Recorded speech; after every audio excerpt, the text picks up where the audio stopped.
Halo anak-anak, selamat pagi. Kembali lagi bertemu dengan Bu Guru Mita di hari Jumat, khususnya kita belajar agama Katolik. Nah, sebelum kita mulai pelajaran kita, seperti biasa, marilah kita mulai berdoa terlebih dahulu ya. Oke? Nah, dalam nama Bapa dan Putra dan Roh Kudus, amin. Terima kasih ya Bapa atas rahmat-Mu yang berlimpah bagi kami yang berkumpul di sini sebagai saudara dan saudari. Berkatilah kami dalam kegiatan pembelajaran ini agar kami dapat memahami betapa pentingnya bekerja sama antara kami sehingga hidup kami lebih berarti bagi sesama, bagi masyarakat, bagi bangsa dan bagi gereja-Mu. Amin. Dalam nama Bapa dan Putra dan Roh Kudus. Amin. Nah, minggu lalu masih ingat nggak kita belajar apa? Iya, minggu lalu kita belajar aku membutuhkan orang lain gitu ya. Nah, kalau sekarang kita akan belajar kalau kita membutuhkan orang lain, otomatis kita membutuhkan yang namanya bekerja sama. Nah, oleh karena itu kita pelajari hari ini tentang mengembangkan diri dengan bekerja sama. Sudah dipelajari kan bekerja sama itu seperti apa. Nah, tapi dalam pelajaran ini kita diminta untuk bekerja sama. Karena apa? Bekerja sama itu berfungsi untuk kita bisa mengembangkan diri kita sendiri lewat tindakan bekerja sama itu tadi. Ya, paham ya sampai di situ? Mari kita lihat apa saja yang akan kita pelajari pagi hari ini. Oke, nah, seperti biasa kita sebelum memulai materi, mari kita buka kembali Alkitab kita. Di sini ada Bu Guru tuliskan juga ayat Alkitab yang dimaksud. 1 Korintus bab 12 ayat 14 sampai 26. Silakan dibaca dulu ya, sambil diberhentikan dulu videonya. Oke, kalau sudah selesai membaca Alkitab tadi, mari kita dengarkan dulu. Bu Guru ada satu cerita. Kita dengarkan dulu ya ceritanya bersama-sama. Di Pulau Lembata, Provinsi NTT, ada sebuah desa nelayan bernama Desa Lamalera. Desa ini terkenal karena memiliki tradisi penangkapan ikan paus dengan menggunakan alat penangkapan tradisional, yaitu tempuling atau semacam tombak. Semua peralatan modern untuk penangkapan ikan paus tidak diperbolehkan. Tujuannya untuk menjaga kelestarian ikan paus di wilayah tersebut. Desa Lamalera memiliki keunikan geografis. Hampir seluruh wilayahnya merupakan tanah berbatu, sehingga sulit untuk dijadikan lahan pertanian. Dengan demikian, penduduk desa Lamalera hanya mengandalkan hasil tangkapan laut untuk mendapatkan kebutuhan pokok seperti beras, jagung, dan umbi-umbian. Mereka harus menjual hasil laut berupa ikan, garam, teripang, dan lain-lain. Lebih unik lagi, penjualan hasil laut ini dilakukan secara barter, yaitu menukar barang dengan barang, atau menukar ikan teripang dengan jagung, ubi-ubian, pisang, jadi serta hasil pertanian lainnya. Pasar barter ini berlokasi di sebuah desa di pantai selatan Lembata yang bernama Wulandoni. Pasar ini dikenal sebagai pasar barter Wulandoni. Sekali dalam seminggu, pasar barter ini digelar untuk memenuhi kebutuhan makanan penduduk desa Lamalera.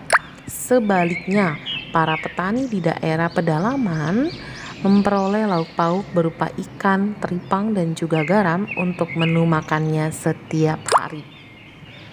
Nah itu ya, udah Bu Guru bacakan ceritanya tentang pasar nelayan atau desa nelayan gitu. Nah, walaupun mereka sudah hidup di zaman modern seperti ini, tapi penduduk sekitar masih menggunakan cara tradisional untuk menangkap ikan gitu.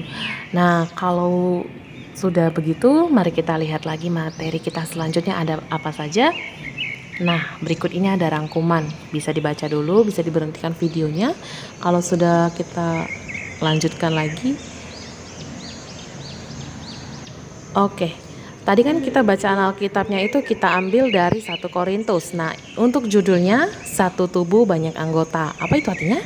Nah, kita memiliki tubuh yang lengkap, tapi anggota tubuh kita banyak. Ada tangan, mata, bibir, mulut, telinga, dan semuanya yang berguna untuk kehidupan kita sehari-hari. Nah, fungsinya juga berbeda-beda tentunya ya.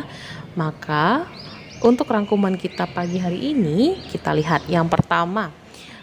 Untuk kisah tentang satu tubuh banyak anggota, setiap tubuh adalah satu kesatuan, tidak bisa lepas dari yang lain. Setiap anggota saling menghormati, saling menghargai, bahkan saling memuliakan. Nah, yang kedua, supaya tidak terjadi perpecahan antar anggota, maka setiap anggota saling memperhatikan. Apabila semua anggota harmonis bersatu penuh persaudaraan, maka apabila ada satu yang sakit, yang lainnya ikut merasakannya. Karena itulah perlu kerjasama yang baik antar semua anggota untuk membangun hidup yang lebih baik. Dan dalam kerjasama itu, setiap pribadi akan semakin berkembang menjadi manusia seutuhnya, sebagaimana yang dikehendaki Tuhan. Yang ketiga, tubuh adalah suatu contoh bagaimana jemaat atau gereja harus berfungsi. Ada dalam Alkitab, tubuh kita mempunyai banyak anggota. Setiap anggota memiliki tugasnya sendiri-sendiri. Begitu juga dengan kita. Meskipun kita semuanya banyak, namun kita merupakan satu tubuh karena kita bersatu pada Kristus.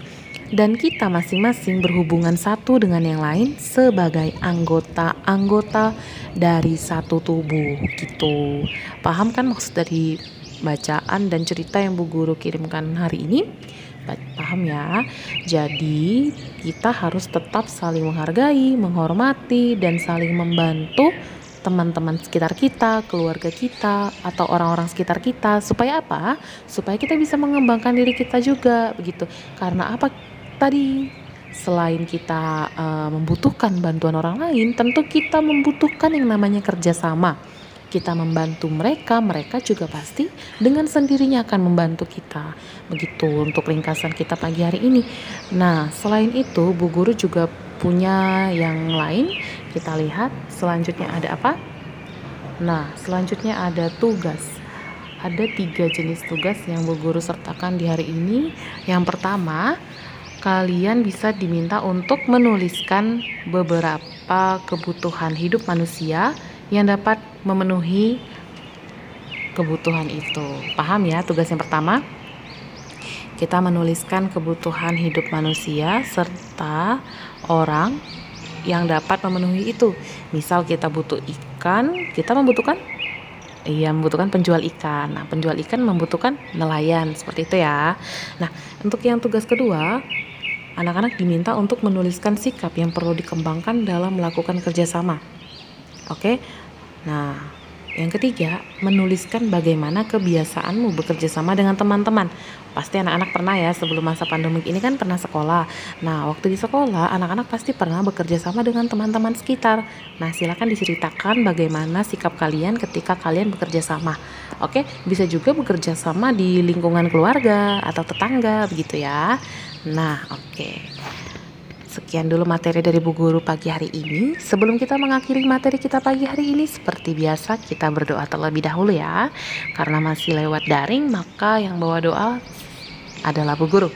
Oke, mari kita berdoa demi nama Bapa dan Putra dan Roh Kudus. Amin.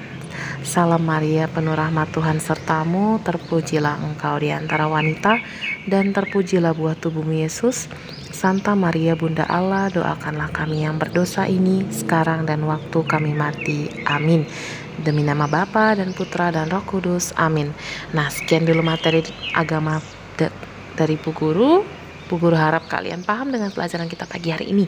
Oke, kalau misalnya masih belum paham, silakan langsung hubungi Bu Guru seperti biasa lewat WhatsApp yang sudah ada.